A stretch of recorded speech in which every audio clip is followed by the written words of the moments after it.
assim, né? Eu tenho um jeito de começar a oração e às vezes ele acaba sendo uma vã repetição, que a gente vai para um caminho do mesmo jeito.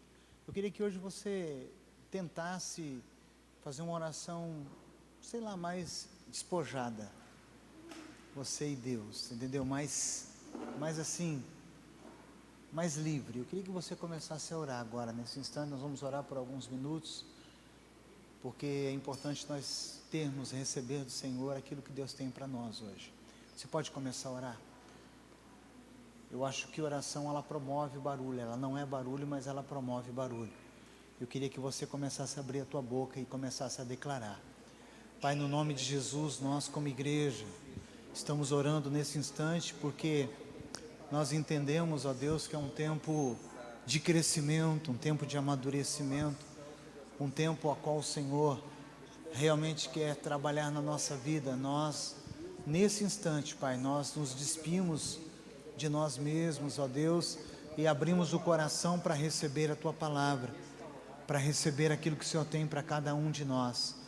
Trabalha na nossa alma, trabalha no nosso intelecto, ó Pai, que o Senhor venha de uma forma pedagógica, ó Pai, ensinar cada um dos Teus filhos aquilo que é necessário, ensinar, ó Pai, o caminho, ensinar, ó Pai, as armas que devemos usar. Nós estamos nesse tempo, vivendo tempos tão difíceis, mas o Senhor é luz, o Senhor é caminho, o Senhor é porta, o Senhor é direção, o Senhor é vida, o Senhor, ó Pai, mostra o caminho, o Senhor é um Deus que aponta a direção. Ninguém fica perdido, longe, distante do Senhor. Tudo o que o Senhor tem é trazer, ó Pai, realmente o tesouro que precisamos, que está escondido em Ti, e nos revelar, ó Pai, para a Tua grande vontade. Faça isso conosco, ó Pai, as pessoas que estão chegando, as pessoas que vão aprender do Senhor, as pessoas que vão, ó Pai, ó Senhor, receber do Senhor, que o Senhor possa direcioná-los em o nome de Jesus, ó Pai, que eles possam receber, ó Pai, graça do Senhor nesse momento, em nome de Jesus. Amém? Se assente, queridos. Eu queria que vocês ficassem mais ao meio aqui, próximo de mim, se vocês puderem, é claro. Até a turma, vem para cá, Regis, senta mais aqui ao meio. Eu quero agradecer muito você que está presente nessa escola de profetas. Na próxima semana nós vamos ter 2 aulas, de 35 minutos cada aula. Hoje nós teremos uma aula um pouco mais longa e eu vou ministrar, porque nós vamos falar a respeito desse ministério que Deus deseja para todos nós. Qual que é o desejo que está no meu coração? Eu queria compartilhar com você, para que vocês entendessem o que está no coração do pastor dessa igreja. O meu desejo é que nós sejamos treinados para esse tempo mesmo. Deus nos escolheu para esse momento, e é um momento de decisão. Eu acho que é um momento de nós mostrarmos a igreja com uma cara de leão, uma igreja que avança, uma igreja que está pronta a realmente viver o sobrenatural. Mas tudo no mundo espiritual tem um preço. A única coisa que não tem preço é a sua salvação. Repita comigo: salvação é de graça, ok? Você não precisa pagar, embora Jesus pagou muito alto por ela. O que você não conseguiria pagar foi pago na cruz do Calvário. Então a salvação é pela graça, mas unção tem preço, né? Conhecimento tem preço. Tudo que nós precisamos conhecer da palavra, você tem que se debruçar na Bíblia e extrair os conhecimentos que ali estão. Nada vem de graça. Então é importante nós como igreja avançarmos. Larissa, vem mais para cá, filha, vem aqui na frente, aqui, ó, fica aqui pertinho do pastor, para você pegar tudo que Deus tem para a sua vida. Vem aqui pertinho. E nós avançarmos para um destino profético como igreja. Eu não penso apenas nessa turma que está começando hoje. Eu penso nós ativarmos o sobrenatural e mostrarmos para aqueles que precisam ser ativados que existe algo que Deus quer entregar no Espírito Santo para todos nós. Eu quero algo muito mais além do que apenas uma boa celebração de domingo. Eu quero um pouco mais além do que umas boas músicas que nós cantamos. Eu quero algo mais do que uma boa ministração ou uma boa pregação de domingo, eu quero muito mais. Se Deus tiver só isso para mim, para essa vida cristã que eu estou vivendo, eu preciso encontrar um outro Deus. Não sei se você está me entendendo. Eu acho que existem coisas extraordinárias para nós vivermos como igreja, empoderarmos no Espírito Santo. Se nós tivermos isso, nós vamos chocar o mundo, o mundo vai ficar sem argumento diante da igreja, certo? A igreja de Atos dos Apóstolos, ela virou o mundo de cabeça para baixo, ou para cima, sei lá como que estava. Aqueles homens cheios do Espírito Santo, eles invadiram cidades, nações, eles foram e eles mostraram o que eles carregavam. Eles carregavam a presença de Jesus. Até um livro bom de você ler, chamado A Presença, do Bill Johnson, fala sobre carregar a presença do Espírito Santo. Então, se eu carrego a presença, algo tem que acontecer. Se eu tenho a luz, a escuridão tem que sair. Se eu tenho a saúde, a doença tem que ir embora. No reino de Deus, preste atenção, isso aqui é só uma pinça, porque eu começo a voar, gente, eu começo a falar do reino de Deus, eu fico maluco. Jesus, ele chega, certo, em determinadas situações, ele fala assim para Pedro: ó Pedro, estão querendo cobrar impostos, e é legítimo pagar impostos. Você vai lá, pesca um peixe, e na boca do peixe você vai encontrar uma moeda, paga o meu imposto e paga o teu imposto. Agora, preste atenção comigo, gente, que coisa extraordinária que acontece no mundo. Jesus dá uma ordem, um peixe engole uma moeda, não sei da onde, e vem e traz para Pedro. É que você não preste atenção, isso para você talvez não é significante, mas imaginou você estar com a necessidade financeira, um problema na Receita Federal, Cláudio, e vem um peixe dar a resposta para você. Você já parou para pensar sobre isso? É que a gente às vezes não para pensar sobre essa questão. Então, o que é o reino de Deus? É a manifestação do sobrenatural. Outro momento, Jesus, ele vai, e fala: Pedro, você não pescou nada, pega a sua rede e lança para o outro lado. Jesus, ele dá uma ordem para aqueles peixes, e aqueles peixes começam a obedecer Jesus, e eles se enroscam na rede de peixe de Pedro. Pedro nunca teve uma pescaria tão grande quanto aquela. Agora imagine só, no mundo do Espírito, no mundo de Deus, Jesus, ele dá ordem que era para Adão viver, porque quando Deus disse: façamos o homem à nossa imagem e à nossa semelhança, esse homem vai dominar peixes, esse homem vai dominar os animais, esse homem vai dominar tudo o que existe. Ele vai dar ordem e as coisas vão acontecer. Você acha que no mundo de Deus tem doença? O que você acha? Por isso que quando Jesus chegava, os doentes eram curados. No mundo de Deus, no mundo que Deus quer que a igreja viva, que é o sobrenatural, tem falência? Me responda, o que você acha? O que você acha, irmão? E por que existe no nosso meio falências, pessoas que não conseguem? Não estou dizendo ficar milionário não, nem Jesus prometeu isso para você. Mas por que existe em nosso meio coisas contrárias ao que a Bíblia fala? Por que a gente não consegue viver o sobrenatural de Deus? Amém? Bom, na próxima semana, você que já fez a inscrição, vai receber esse livro do Chris Vallotton, Treinamento Básico para o Ministério Profético, um livro muito top, que você vai receber, e as nossas aulas serão ministradas em cima desse livro. Também você vai receber uma apostila, que nós vamos falar sobre como que nós vamos ser essa igreja que vai se empoderar da presença de Deus, e vamos ser luz. Quando Jesus disse para os seus discípulos: vocês serão luz nesse mundo, e sal nesse mundo, Jesus não estava querendo tirar os discípulos e arrebatar eles para o céu, como muitos crentes querem. Me leva, Jesus, não aguento mais isso aqui. Quem já falou isso para Jesus? Só você e eu? Só nós três só?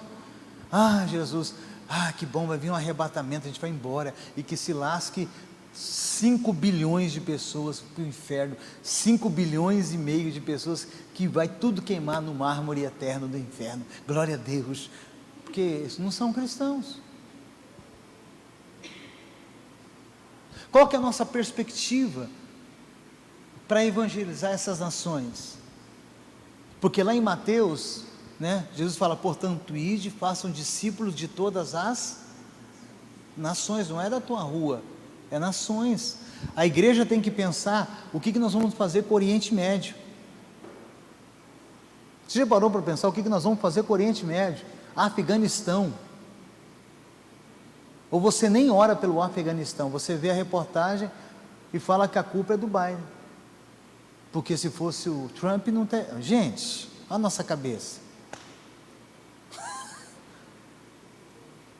Lá está precisando de igreja, homens cheios do Espírito Santo, mulheres cheias do Espírito Santo, para entrar naquelas nações e deixar. Sabia que o Evangelho, se você pegar as cartas, essas cartas que Paulo, ou melhor, que João recebe e envia às 7 igrejas da Ásia, e as igrejas que foram fundadas, hoje elas não existem mais. As igrejas fecharam, se tornaram um museu.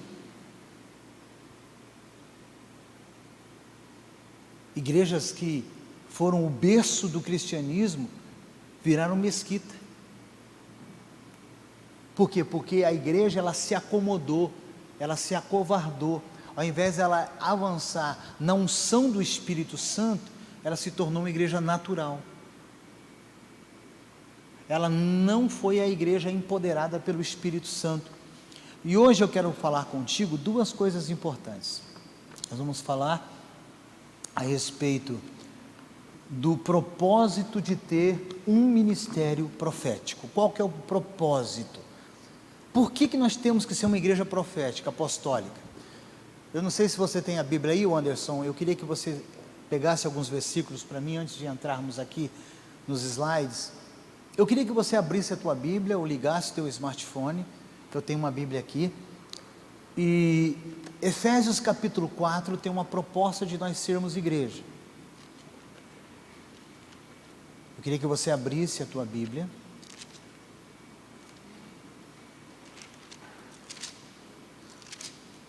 Glória a Deus.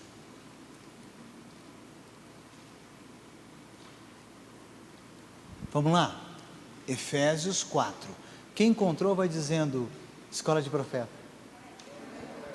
Quem não encontrou ainda, fala, espera um pouquinho. E quem não tem Bíblia, senta do lado de um crente. 4. Vamos lá, o que acontece aqui? Paulo está falando a respeito da igreja, da unidade da igreja. Por que nós existimos? E aí ele começa ali um ensinamento profundo. Agora coloca para mim no verso 4. Ele diz, há um só corpo. Verso 4, Anderson. Há um só corpo, um só espírito, assim como a esperança para a qual vocês foram chamadas é uma só. Existe só isso para nós vivemos. Agora eu quero adiantar por causa do tempo. Vamos lá para o versículo 4, verso 11. Coloca o 10 em diante. Aquele que subiu, ele vai falar, aquele que subiu é o mesmo que desceu. Ok? Aquele que desceu é o mesmo que subiu acima de todos os céus, a fim de encher todas as coisas. Então, em Cristo há uma completude, não há uma vacância. Ele nos completa. Em Cristo há o quê? Uma excelência de plenitude. Tem que ter. Então não tem que ter depressão. Tem que ter Jesus. Por que crente fica depressivo? Eu não sei. Mas tem gente assim. Jesus Cristo não poderia ser a resposta para essa pessoa? Sim ou não, gente? Então o que é que está faltando para uma pessoa que fica triste, angustiada, perde sono? Está faltando o quê? Uma revelação de quem é Jesus. Porque se tivesse a revelação, o próprio Cristo disse para Paulo, a minha graça, ela basta para você. Você supera todas as situações. Vamos lá. Aquele que desceu é o mesmo que subiu. Aí, para que esse Jesus, o que ele vai fazer? Ele vai falar para nós agora, no verso 11, uma coisa tremenda, olha só. E ele designou alguns para quê?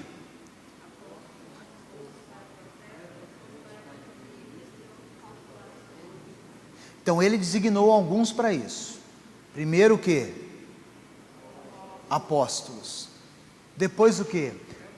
Eu acho que na Bíblia a vírgula fala, para mim, na Bíblia a vírgula fora, porque se você tirar, às vezes, uma vírgula do lugar, perde o sentido daquilo que nós tínhamos que ter a revelação. Quer ver um exemplo? Na Bíblia dos Testemunhos de Jeová, uma vírgula dá tendência para a heresia deles, sabia? Uma vírgula trocada de lugar, uma vírgula apenas, se trocar do lugar, né? Mas eu não vou entrar nesse detalhe, outro dia eu falo sobre isso que eu não vou ter tempo. Mas para mim, eu acho que a sequência dessas funções dentro da igreja tem uma relevância. Então ele falou, não que o mestre é inferior ao apóstolo, mas aqui ele está dizendo que a igreja, ela tem que estar equipada com esses 5 ministérios. Esses 5 ministérios, para quê? Olha só o verso 12, aí vem a resposta, com o fim. Existem os 5 ministérios, apóstolos, proféticos, evangelistas, pastores e mestres, para quê? Para preparar a igreja, os santos, para a obra. Então a igreja, nós que já estamos há um tempo na igreja, quem é o apóstolo dessa casa, quem é o profeta dessa casa, quem é o evangelista dessa casa, ou quem é, né, o pastor dessa casa? Estou falando a nível de ministério, não é nomes. Quem é, né, o mestre, o ministério? Então esses 5 ministérios, eles existem com o fim de preparar a igreja, os santos, para o quê? Para a obra do ministério, para que o corpo de Cristo seja edificado. Se não houver os 5 ministérios na igreja, não há edificação do corpo. Por isso que muitas igrejas, redobre a tua atenção por gentileza, elas não têm profundidade, ela não tem raiz, ela tem o quê? Ela tem outras coisas a não ser isso, ela parece que é, mas não é. Então é importante nós entendermos que, o que acontece? Eu sempre faço essa ilustração. O que é o apóstolo? Na minha mão, presta atenção, ele toca todos os outros ministérios, lá na sequência, eu pego a minha mão e indico, o apóstolo é isso, ele é a cobertura, né? É a liderança que vê muito lá na frente, a nível de supervisão, o que vai acontecer. Então tem que ter essa visão apostólica. Aí vem o segundo, qual que é? Volta no verso 11, qual que é? O profeta. Aí é esse dedo aqui, não é? Assim diz o Senhor. Cadê os profetas da casa? Assim diz o Senhor. É o apontamento. Mas o apontamento você vai aprender aqui para quê? Aí vem o terceiro, que é o mais comprido, que é o, olha lá, é ele que vai abrir a célula lá no fim social, atrás do perdido. Porque tem crente que não quer trabalho, só quer dar trabalho. É o que vai lá para a África, é o dedo maior da mão, aquele que vai mais distante, mais longe. O outro é o quê? Pastor, que é o que cuida da igreja, né? O coração pastoral. E o último é o quê? Mestre que tira o que ninguém tira. E tem que ter esses 5 ministérios na igreja.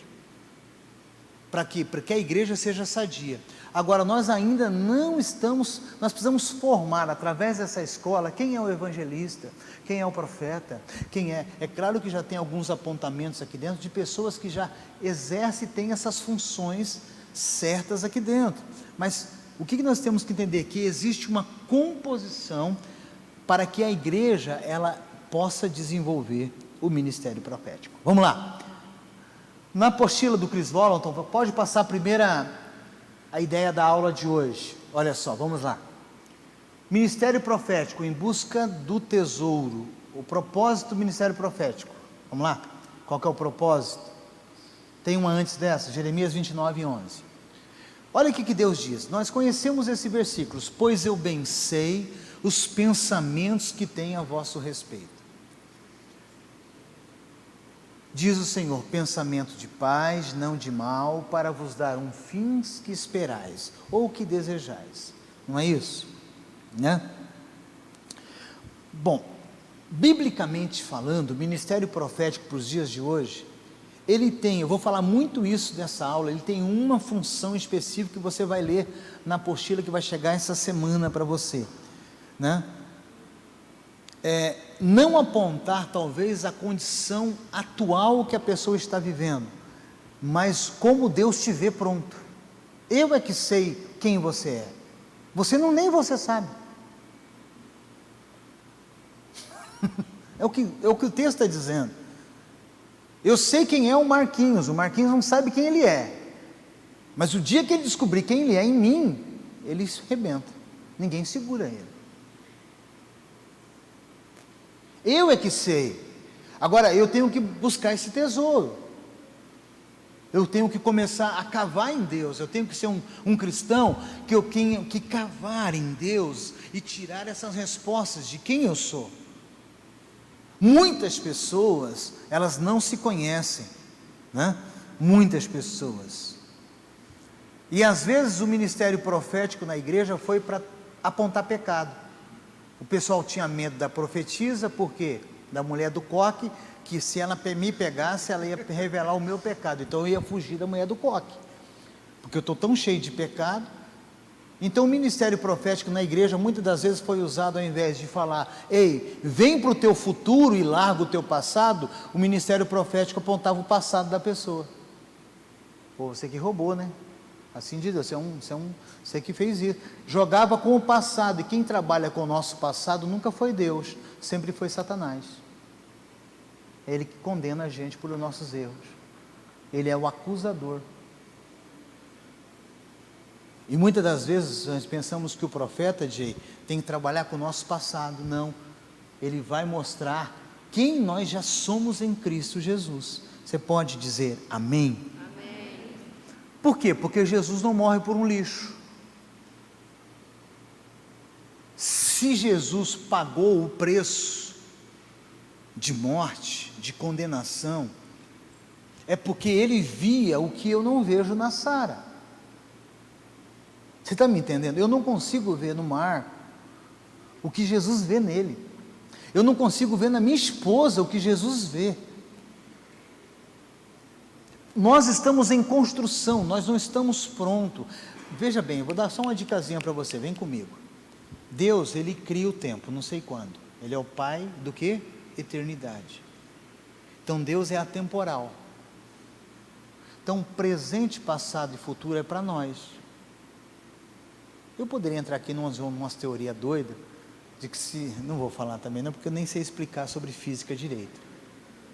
Mas tem umas teorias aí, de espaço e tempo louca, que você pira na batatinha. Quem gosta de física sabe do que eu estou falando, né? Se a pessoa for daqui para o Japão e voltar no avião, ele fica 3 segundos mais velho que a esposa. É uma questão de espaço e tempo. Tem umas teorias, é só estudar. Eu vago isso aí, sabia? Nem vai para o Japão, porque já é mais velho do que ela, se for volta mais velha ainda.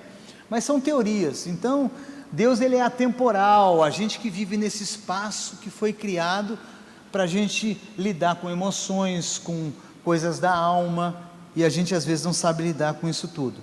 Mas veja bem, se Jesus, quando ele morre na cruz, ele não morre para uma pessoa que não tinha jeito de se melhorar. Ele falou, eu vou morrer pelo Cláudio, porque se o Cláudio me conhecer, então, de fato, aquele versículo tem tudo a ver. Não foi nós que escolhemos a ele, mas foi ele que nos escolheu, porque ele morreu por nós. E por que ele morreu por nós, Mateus? Porque ele viu que o Mateus não conseguiu enxergar dentro do Mateus ainda. Foi o que acontece com Gideão. O anjo aparece para Gideão.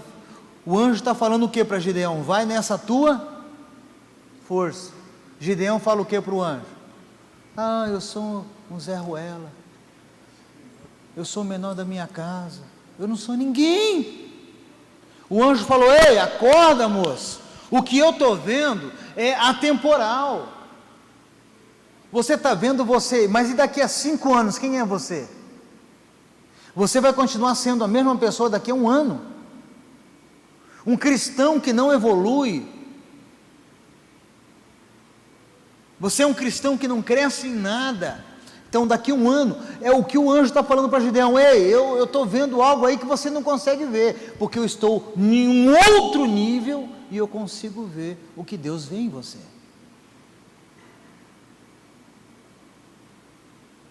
Então Jesus, ele morre por alguém importante. Ele comprou um campo, e ele fala: quem encontra um bom tesouro, vende o campo que tem e compra aquele outro campo, porque ele encontrou um tesouro muito maior. Então nós somos os tesouros de Jesus, você pode dizer amém?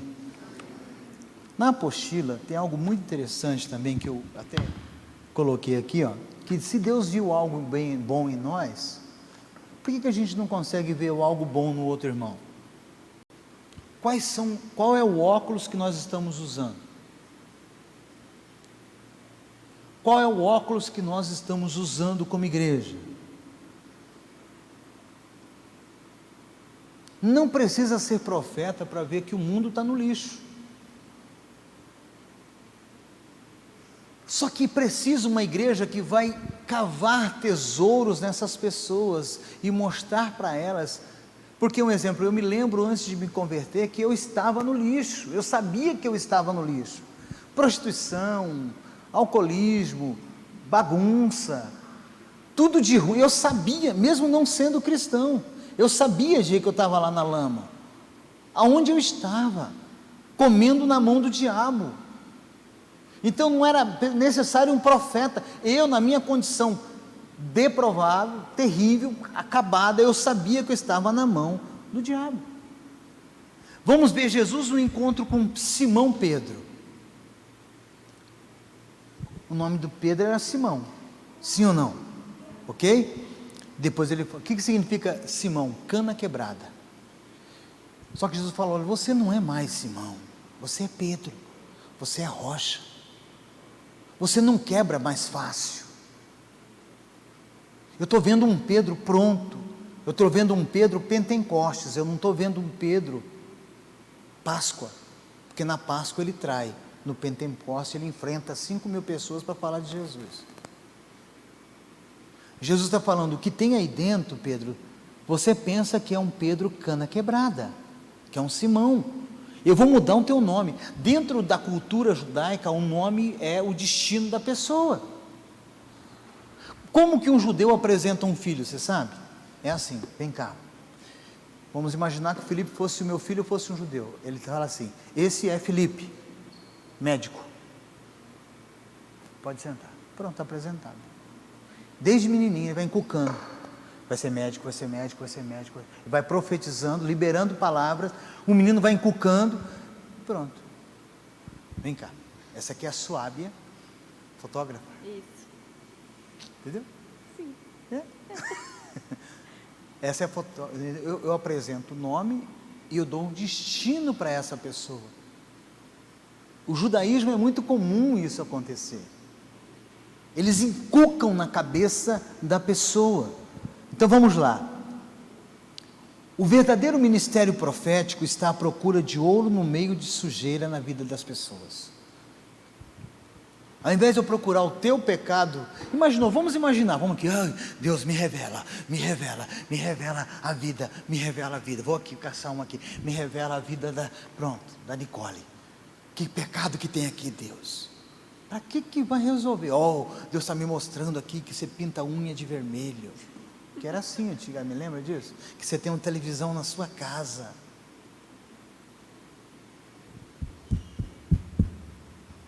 O que edifica a igreja? Lembra, Cláudio? Cláudio lembra. Cláudio é um assembleanossauro. Tem um culto de doutrina, não fechava a porta da igreja, fechava a porta do prédio. Quem jogou bola essa semana? Vem aqui. Não era assim, Cláudio? Quem tem televisão em casa? Aqui. Vocês estão tudo desligados, excluído. Não ceia mais aqui, e estão em disciplina, e se repetir o pecado, vai para a rua. O que edifica a igreja? Então, o ministério profético, ele vai mostrar o tesouro que tem dentro da Nicole, que a Nicole não percebeu ainda, mas quando descobriu o tesouro que tem na Nicole, a Nicole vai para as nações. Esse é o chamado que os coach falam, propósito,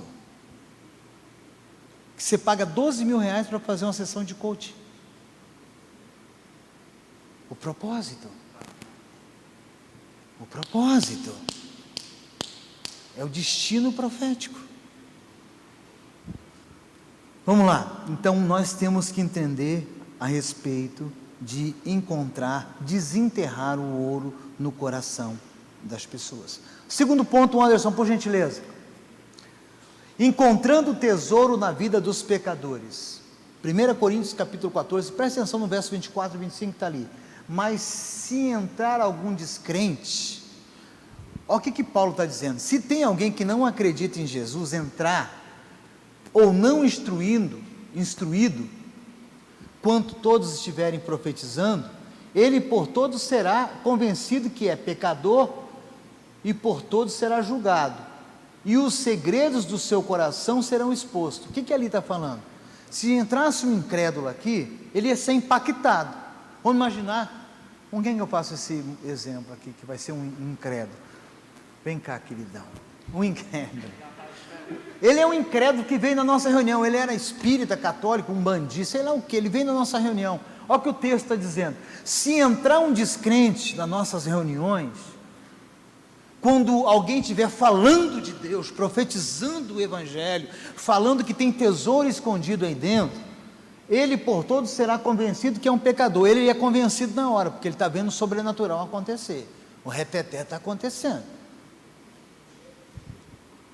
e por todos os pecados dele será julgado, e os segredos do coração, aí vem o profeta falando, olha, você precisa de Jesus, porque o que você vive é um lixo, você tem um destino lá nele, tão grande, que quando você descobrir, eu vou falar qual é, você acha que o cara não vai abraçar Jesus e viver uma vida intensa com Jesus?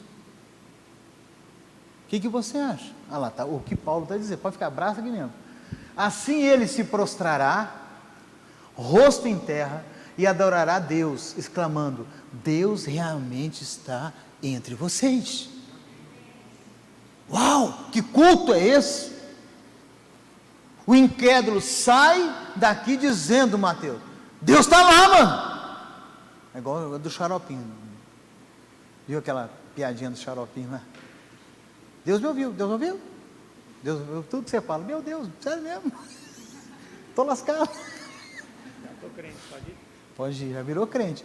Então o que é o ministério, uma igreja apostólica, profética, uma igreja cheia do Espírito Santo?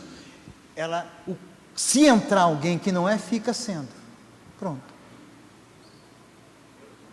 muda de vida, ok, gente? Então, olha só, encontrando o tesouro, o cara entra, ele não sabe quem ele é, mas quando a gente estiver cantando, Jay, você dá um tecladão, pá, na guitarra, tá, a Sara está cantando, a música que foi escolhida fala no coração da pessoa que chegou aqui, ela vai chorar na hora. Por isso que a gente não tem que escolher as canções da música na hora, as 10 mais tocadas, é o que o Espírito Santo mandar tocar. Ah, mas eu gosto daquela música, e não cantou a minha música, porque Deus não queria ouvir ela.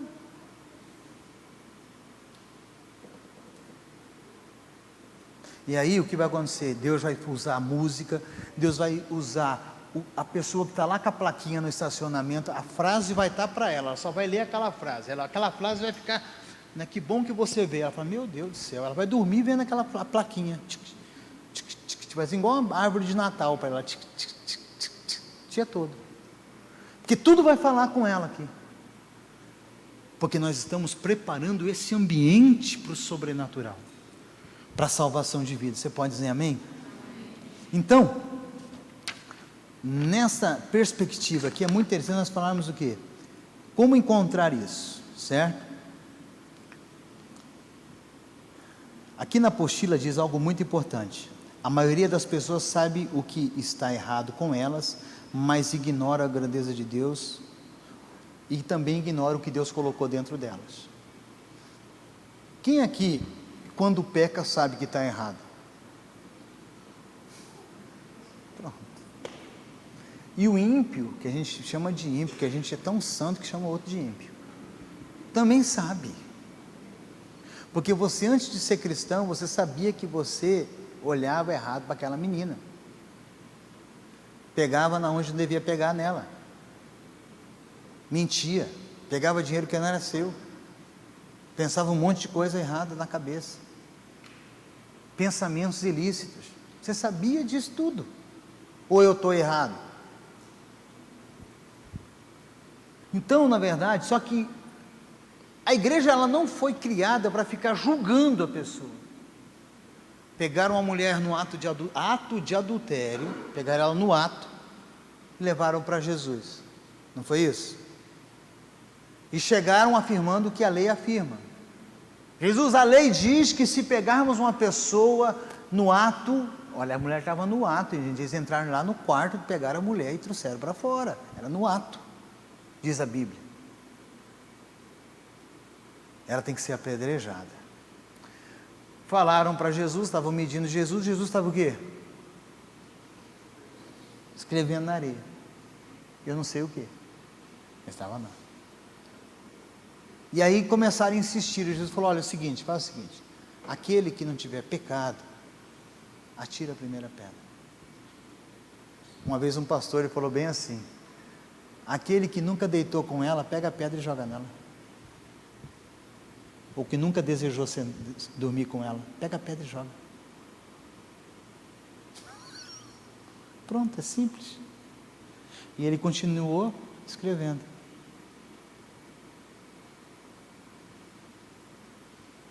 Aí a mulher vem para Jesus e ele faz uma pergunta: onde estão os teus acusadores? Ela falou: não sobrou nenhum. O que ele disse? Vá e não peques mais. Pronto. Não houve ali o que às vezes nós fazemos, uma sabatina. Com quem? Que hora? Aonde? Por quê? Ou a gente não faz isso? Ah, se a mulher soubesse, o marido olhou para o outro. Por que você está olhando para ela? Quantas vezes você olhou para ela? Que hora que você saiu com ela? Desse jeito. Então, nós temos que começar a procurar tesouro na vida dos pecadores. Você pode dizer amém? Por que Jesus morreu pelo meu pecado? Você já mandou pensar sobre isso? Para que eu pudesse viver a vida dele. Jesus morre o pecado do Jay na cruz, se faz maldição no teu lugar. Para quê? Para que eu assumisse a vida de Jesus. E a vida de Jesus, a vida que ele tem para mim, é uma vida glamurosa, uma vida extraordinária. Romanos 2,4, coloca para mim, por gentileza, Romanos 2,4. Olha o que Paulo diz, que é a bondade de Deus que vai levar as pessoas ao arrependimento. Ou será que você despreza as riquezas da sua bondade, tolerância e paciência, não reconhecendo que é a bondade de Deus que leva ao arrependimento? O que é que faz a pessoa se arrepender? A gente é tão constrangido por Deus, tão confrontado em amor. Está aí, Paulo está dizendo, ó. Vocês não estão reconhecendo que as pessoas se convertem por causa que Deus é bom, e não de ficar apontando o pecado dela, falando que ela vai para o inferno. Quem já começou a pregar o evangelho por falando que você vai para o inferno se não virar crente, hein? O Cláudio fazia isso. As pessoas iam visitar outra Jay, aí tinha uma estátua lá, uma santa, um santo pendurado. Joga esse inferno desse demônio. Como é que eu vou falar para uma pessoa que a vida inteira viu aquele santo como um Deus na vida dela, aí eu tenho a revelação que ela ainda não tem, e vou chamar o Deus dela de demônio? Nunca mais esse parente quer falar comigo. Eu vou romper ali o quê? Uma comunhão que eu tinha com ele. E quando eu sair de lá, eu falar, nunca mais eu convidei para vir na minha casa. Cansei de ver situações assim. Querer quebrar a estátua do outro, mano. Pegar, vamos quebrar aqui, o demônio está entrando ali, e podia falar, está entrando aqui também. Entrando lá e aqui. Não era assim, Tiago? A gente evangelizava no passado? Ao invés de, o que o Paulo está falando? Não reconhecendo que a bondade de Deus leva ao arrependimento, é você mostrar que Deus é bom, que é muito bom, que nos ama. É isso que vai trazer arrependimento. Não é falando que você vai para o inferno, hein? Eu vou para o céu. Ei, quem aqui foi salvo pela graça? Se eu fui salvo pela graça, logo não sou melhor que ninguém. E por que quando eu quero lidar com a salvação do outro, eu sou o juiz da questão? Eu entendo a graça só para mim, Mateus. É ou não é? Fui salvo pela graça. Mas na hora de eu julgar o Jay, eu acho que o Jay tem que ser salvo pelas obras. Não veio tocar no louvor, vai para o inferno. Não veio, não dizimou, vai para o inferno. Essa desgrama. Eu julgo a salvação dele pelas obras. E aí? Se a salvação é pela graça, é para todo mundo. Agora, existem princípios e valores que eu tenho que praticar. Quem está comigo, diga amém. Então, é muito importante nós avaliarmos a esse respeito. Agora, 1 Coríntios 14, 25. Olha só o que diz o texto. Vamos lá, muda para mim, por gentileza. Os segredos do seu coração serão expostos. Assim ele se prostrará em rosto em terra, adorará a Deus, exclamando, Deus realmente está entre vocês. O que vai ser exposto?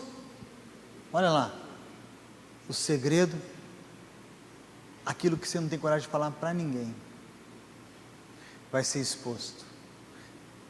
Mas vai ser exposto para que tenha salvação. Ele vai começar a dizer, uau, Deus existe mesmo. É o que o texto está dizendo de 1 Coríntios. Olha só que coisa profunda, gente. Aleluia, aleluia. Agora, eu tenho que encontrar, todas as pessoas que entrarem por ali, eu tenho que buscar em Deus o que Ele tem de bom. Deus me revela isso. Porque quando eu mostrar para ela isso, ela abandona o pecado. Que vai ser tão bom para ela, para ele, que eles não vão querer mais viver essa vida que eles viviam. Então me revela, eu sou um profeta. Traga para mim as revelações do que realmente precisa acontecer. Me traga essa revelação, porque eu tendo essa revelação, eu mostro para eles, e ao mostrar para eles, eles vão ficar, uau!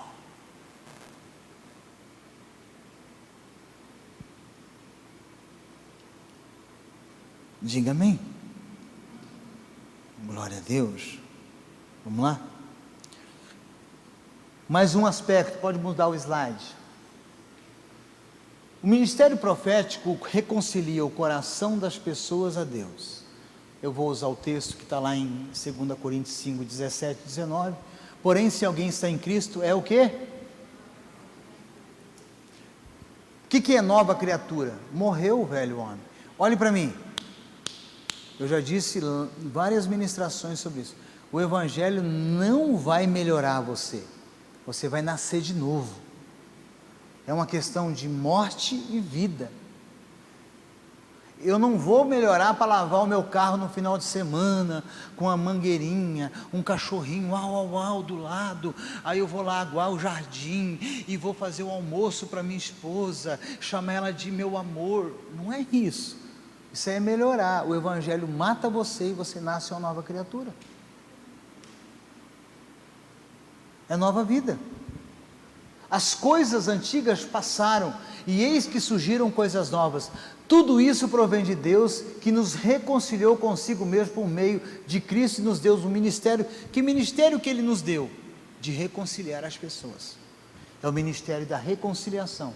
Ou seja, que Deus em Cristo estava reconciliando consigo o mundo, não lançando em contra o pecado dos homens. Ele não ficou lá. Cláudio tem 30 pecados. Quantos? 32. Ele não começou, não tinha uma agendinha de pecado. Olha só.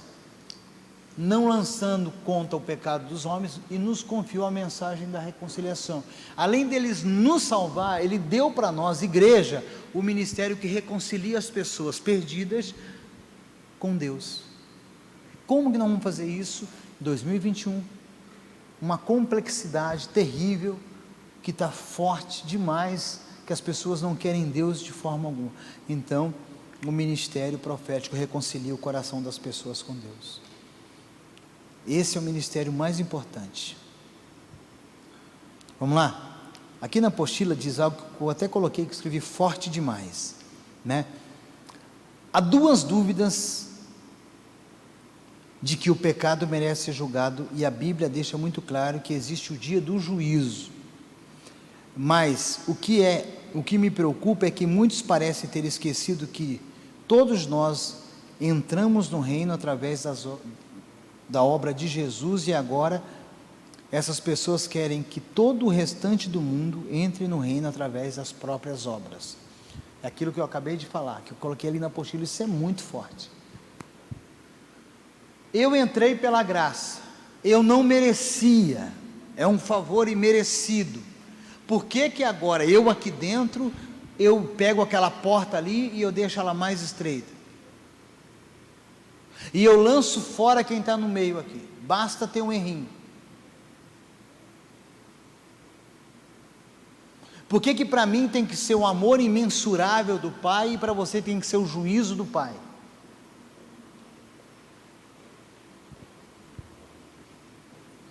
Forte demais. Agora nós temos que entender qual será o ministério profético da igreja nos últimos dias. Pode passar o próximo slide. Nos últimos dias, diz Deus, derramarei do meu espírito sobre todos os povos. Aí, olha para mim, isso aqui é forte.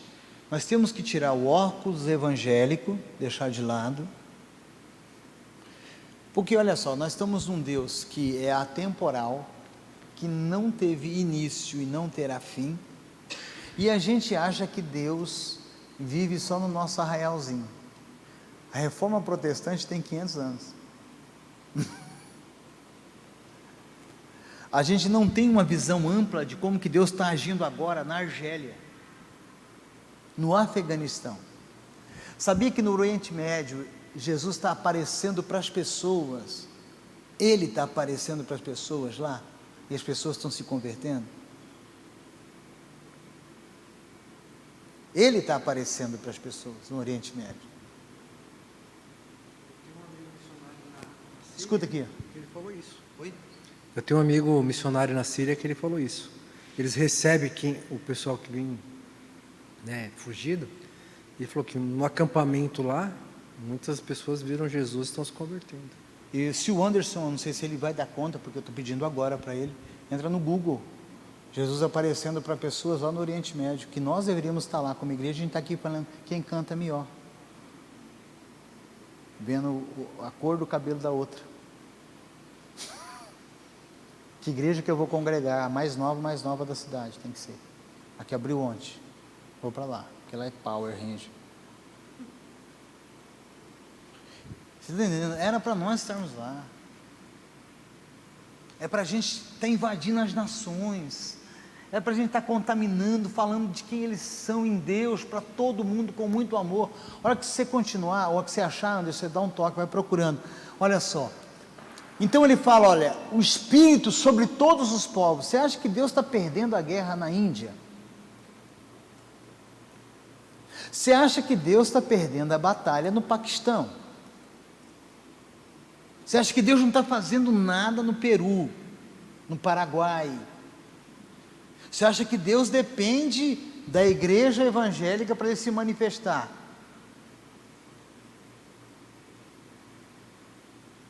Paulo deixa bem claro, que foi nos dado um tesouro tão grande de falar do amor de Jesus, que a gente tinha que correr para fazer isso, porque os anjos queriam pregar o Evangelho, e Ele nos entrega esse tesouro tremendo.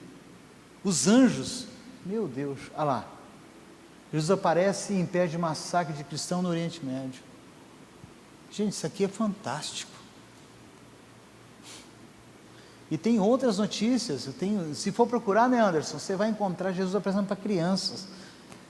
Sabe os refugiados que estão indo da Síria para a Europa ali, atravessando aquele canal no oceano ali, no mar Mediterrâneo? Jesus está aparecendo nas embarcações, o cara está sozinho, com salva-vida no meio do oceano à noite. Jesus está aparecendo para ele, tirando ele da água e colocando. Gente, isso é maravilhoso. Você acha que, enquanto nós estamos aqui,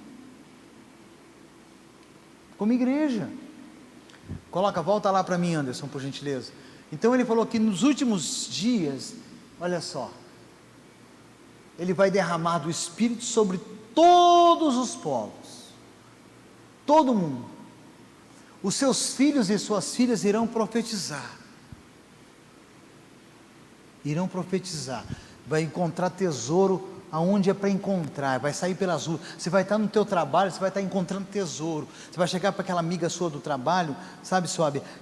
Eu tenho algo de Deus para você. Deus está me mostrando. Ela não aguenta, ela vai começar a chorar.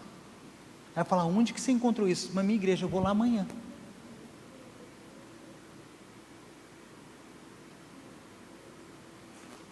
Os jovens terão visões, não é das meninas bonitas, Felipe, porque quando vê uma menina, nossa, que visão linda, não é essas visões, entendeu? Visões. É difícil um jovem me procurar falando que está tendo uma visão.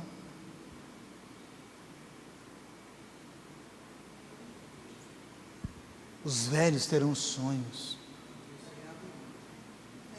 Você imaginou? Eu conto sempre isso aí. Quando eu ia para a casa da minha mãe, que morreu com 90 anos de idade, minha mãe plantava árvores que ia demorar 6 anos para dar fruto. Ela falava para mim: Marcos, eu plantei mais uma árvore no meu quintal, vem ver. Eu ia lá ver, a árvore estava desse tamanho. Eu olhava para minha mãe com 86, eu falei: meu Deus.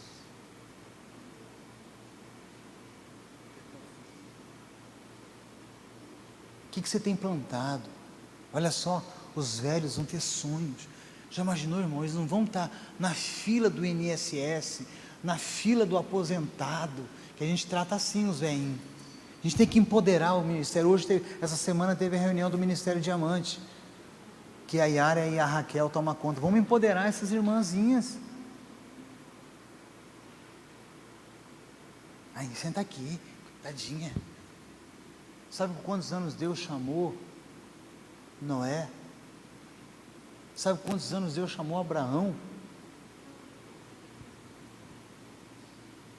Deus chegou para Abraão e falou: sai da tua casa, sai da tua parentela, corta o cordão umbilical e vaza, senão você nunca vai crescer. Some e vai para uma terra que eu ainda vou te mostrar. E o cara foi. Não tinha Bíblia, não tinha pastor.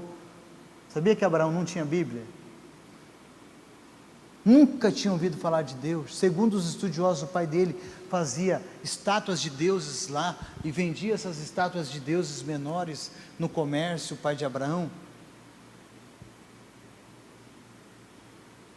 Aí de repente uma voz: sai da tua casa, sai da tua parentela e vai para um lugar que ainda vou te mostrar. O cara não relutou, ele saiu. Uau, uau. Vamos lá? Agora, continua ainda, pode ir, continuação. Depois você verá, olha lá, quando volta. É o ministério dos últimos dias. Continuação. Não, aí mudou. Tinha a continuação do versículo. Eu vou ler aqui. Atos 2, do 17 ao 21. Acho que pulou daí. Você não colocou. Aí ele vai dizendo, olha, e eles profetizarão, certo? Olha lá, aí continua dizendo assim, olha só.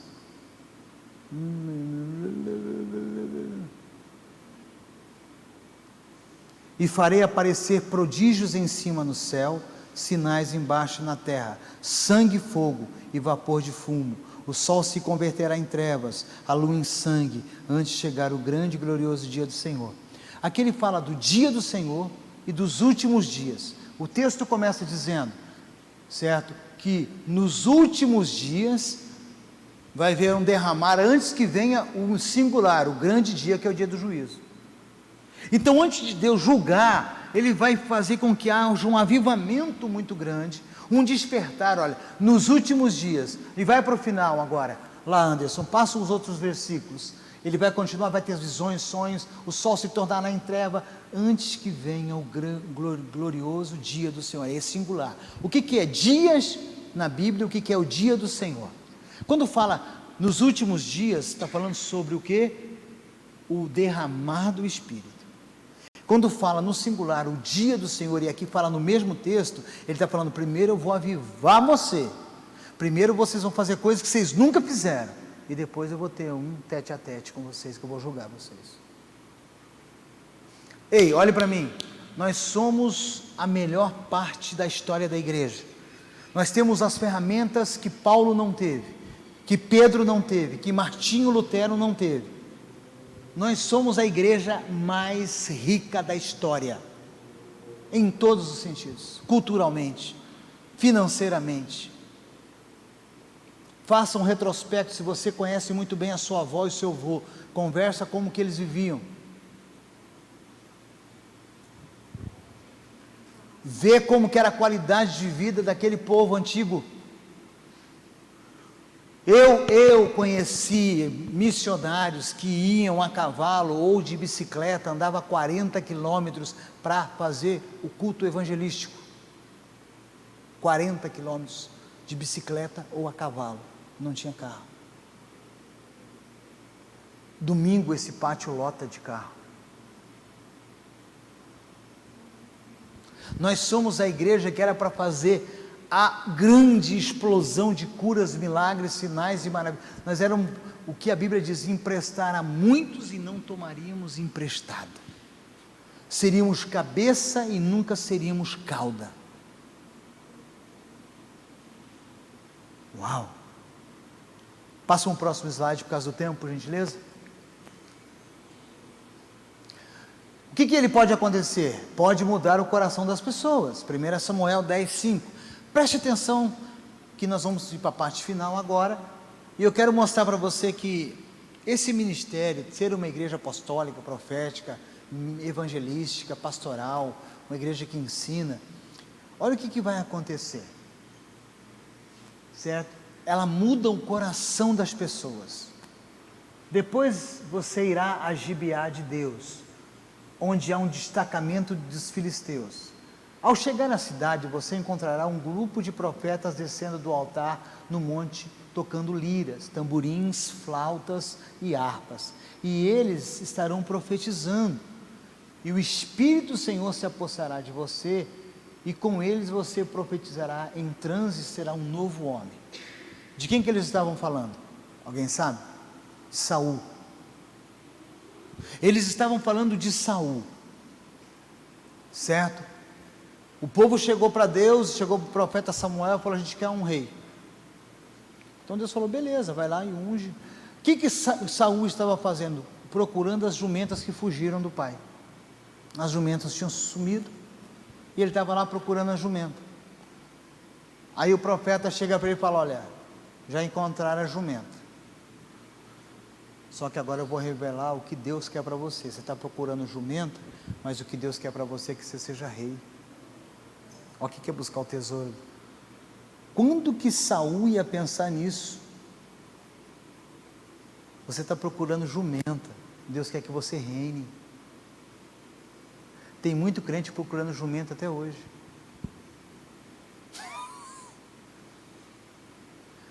E ele vai dando sinais para ele, vai dando as evidências, olha, e você vai para uma região, e ao chegar naquela região, Está o texto ali, ó.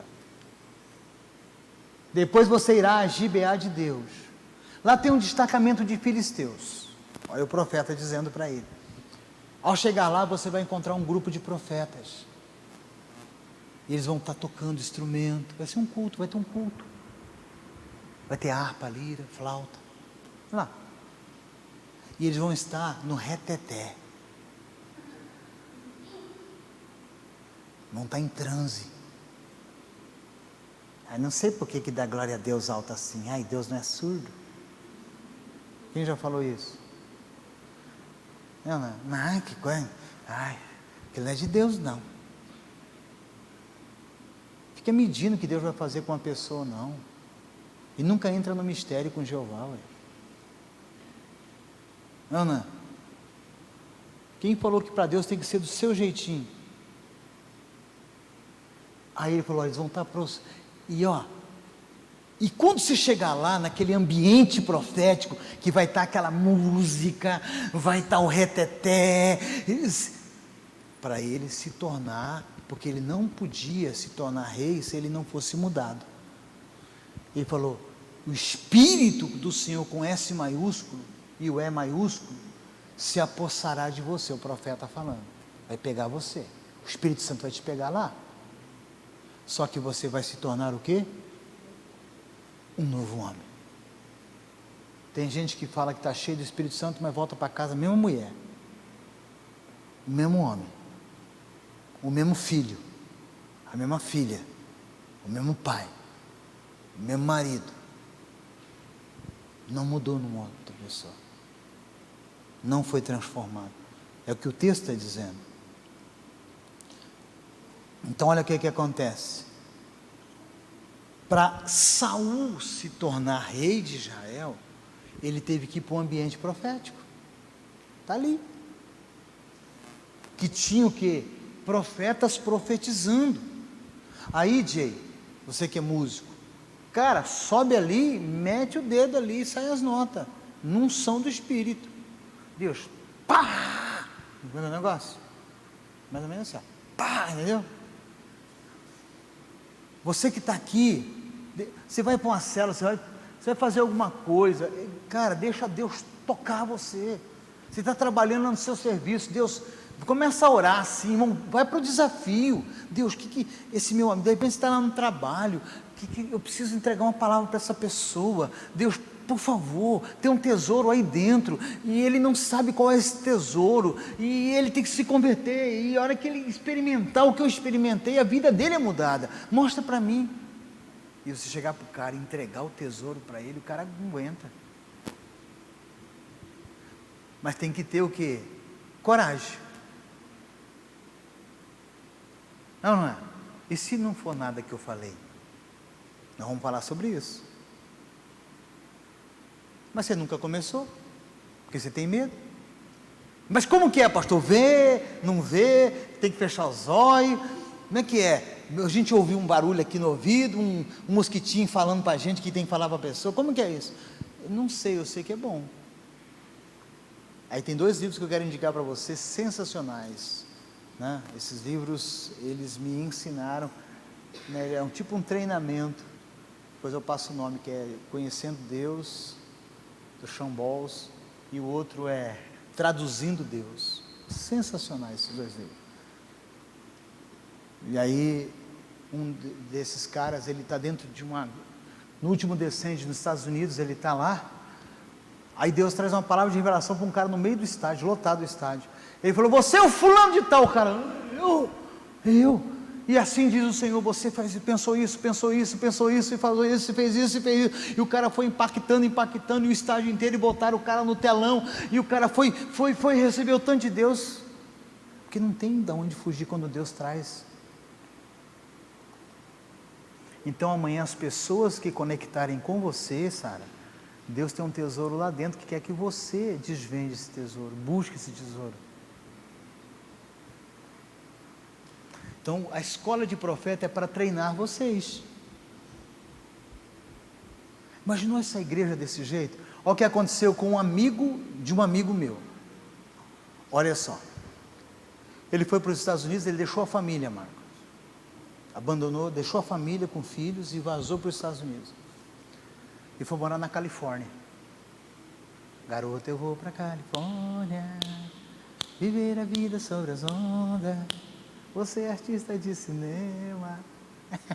Tem essa música. Bom, e aí ele foi para a Califórnia.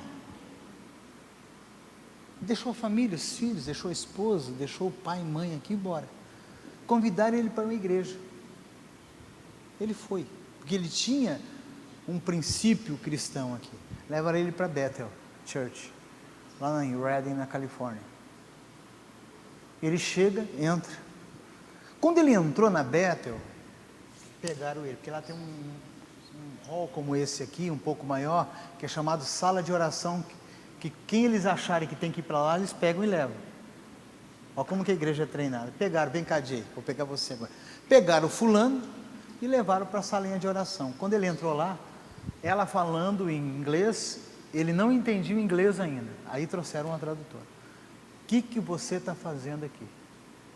Volte para o teu país, porque você deixou os teus filhos, a tua esposa, a tua família, e você precisa voltar agora, porque Deus está mandando você voltar. Cara, o cara desagou na hora. No outro dia ele comprou a passagem, voltou para Goiânia, ele é de Goiânia. Porque Deus mostrou para ele que os tesouros eles tinham deixado tudo aqui. Reconciliou com a família e está vivendo com a família até hoje. Cara, isso é o céu na terra. Outro livro bom para você ler, Quando o Céu Invade a Terra. Vou fazer uma série desse livro. Quando é que o céu invade a terra. Então, olha lá. Isso acontece. Então, eu quero ser um novo homem. Então, entra para o transe, irmão. O que é o transe? É o gozo do Espírito. Você reparou que nesse avivamento, eu já fui em culto, Jay, que uns riem. Já viu unção do riso? Quem já viu unção do riso? Uns caem no chão, fica lá. Outros choram. Outros rodopia. Era o que estava acontecendo ali. E com eles você profetizará em transe. Outros ficam quietinhos na cadeira, Cláudio. Faz nada, fica só assim, sentadinho. Vendo aquilo lá, falando, nem abre os olhos. Mas está sentindo Deus. Quem está comigo? Está sentindo Deus. Outros estão pulando, outros estão cantando, outros estão falando em línguas. Isso aí é o gozo que o Espírito Santo produz em cada um, e cada um reverbera de um jeito. Vocês estão me entendendo? Então no próximo domingo aqui, dá liberdade para o Espírito Santo, irmão. Larga a mão de ser certinho demais, dá conta aí. Tem gente aqui que faz tempo que não fala em língua. Tem gente aqui que faz tempo que não dá uns glória a Deus gostoso. Deixa Deus pegar o seu, hein? Experimenta para você ver como que é bom. Ó.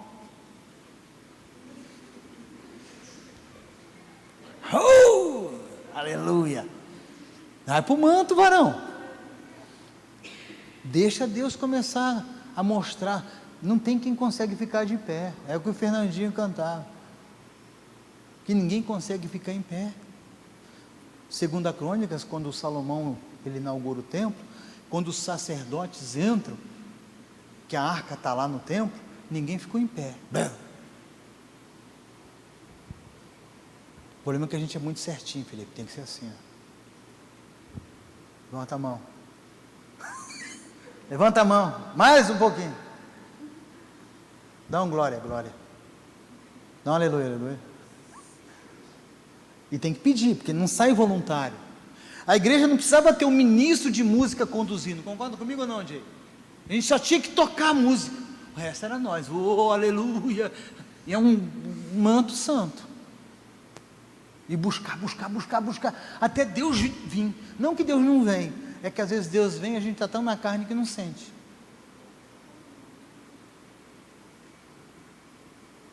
E para que Deus tem que vir? Porque aqui, como é que eu vejo o culto de domingo, irmão? Olha para mim. É para recarregar a bateria, para pegar segunda-feira no 12. É sair daqui cuspindo fogo. Entendeu? Uau!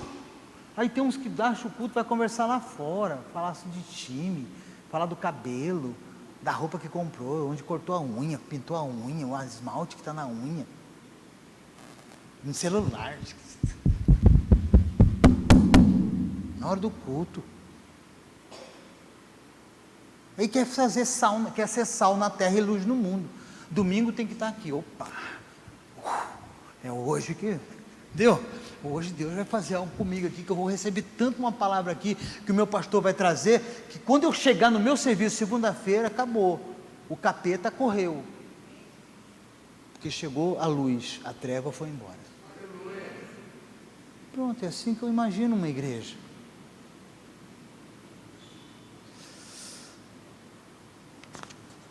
Tem mais 2, 3 coisas. Mistério profético. Passa o próximo, Anderson, por gentileza. Que hora que é, gente? 9 e? Acabou, então. Tem mais 2. A grandeza promove o... Olha só. A grandeza promove o orgulho?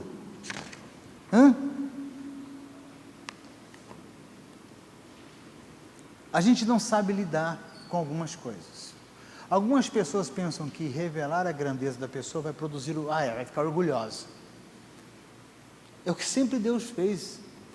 Deus sempre revelou o tesouro para a pessoa sempre ser um up mais, algo mais.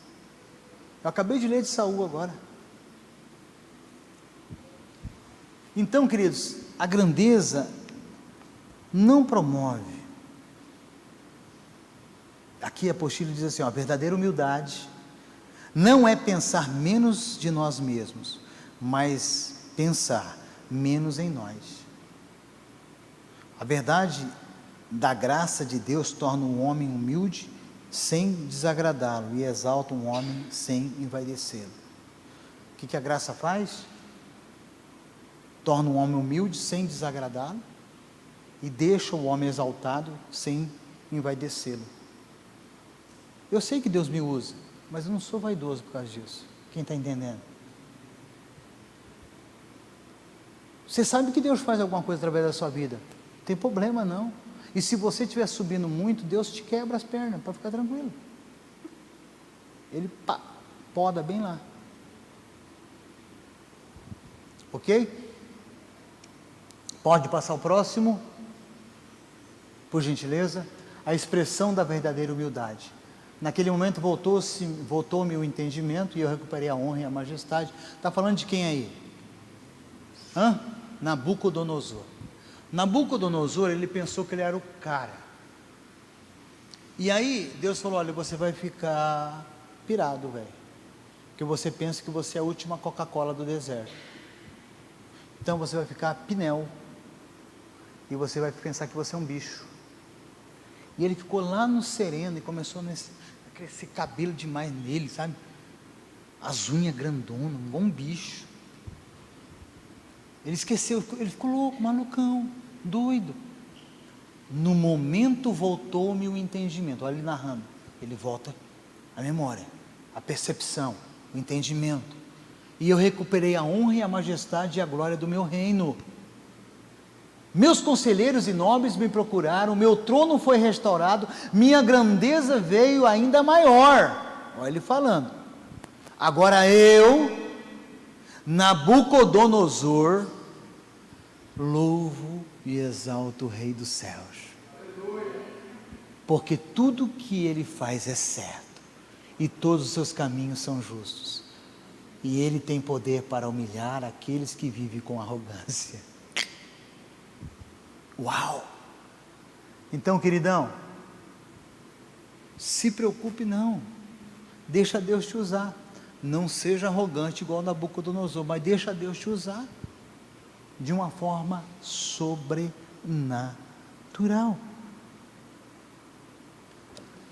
Terminei na hora certinha. Glória a Deus. Queridos, vamos lá então. Escola de profeta, quem já se matriculou? Quem ainda não matriculou? Vai matricular. Por quê? Um exemplo, nós vamos pedir segunda-feira, amanhã, melhor dizendo, que já é quinta, chega segunda-feira os livros e a apostila. Nós vamos trabalhar simultaneamente. certo? Que eu vou dar essas duas matérias, só que junto com essas duas matérias virão outros professores que vão lecionar, né, as outras. Coloca agora aquelas matérias, Anderson. Nós vamos falar sobre harpa e taça, né? Isso aqui é um assunto muito importante, que vai falar sobre musicalidade, sobre adoração, sobre encher uma taça diante de Deus, não uma taça da ira, mas uma taça de adoração. Vamos falar muito sobre isso. Fundamentos da intercessão. Uma igreja que não ora é uma igreja fraca. Uma família que não ora é uma família fraca. Um homem que não ora é um homem fraco. Uma mulher que não ora é uma mulher fraca. Ontem morreu David Yang-Shu, Paul Yang-Shu.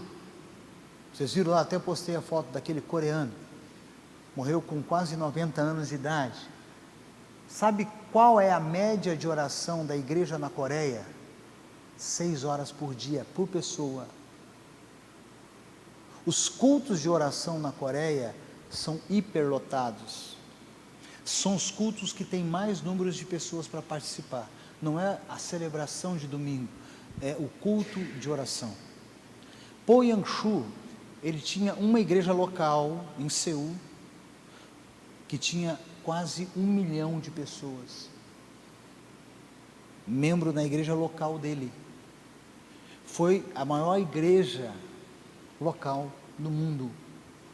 Ele tinha cultos simultâneos na semana, filas para entrar na igreja dele, baseado na oração. Milagres, milagres, sinais, sinais, sinais. Ok? Nada se constrói se não for através da intercessão. Vou falar um pouco de introdução bíblica. Vai ter professor que vai falar sobre Bíblia. Um exemplo. Posso fazer uma pergunta para vocês? Quem vai ser a pessoa que eu vou apontar o dedo? Olha para mim, senão eu vou chamar você.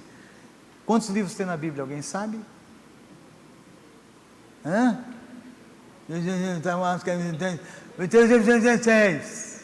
Quantos? Quantos tem? 66 livros. Ok? Quantos no Velho Testamento, Marquinhos? Um monte. Um monte. Quantos no Novo? Outro monte. Quem escreveu? Quais foram as pessoas? Quantos autores? Como que ela é dividida?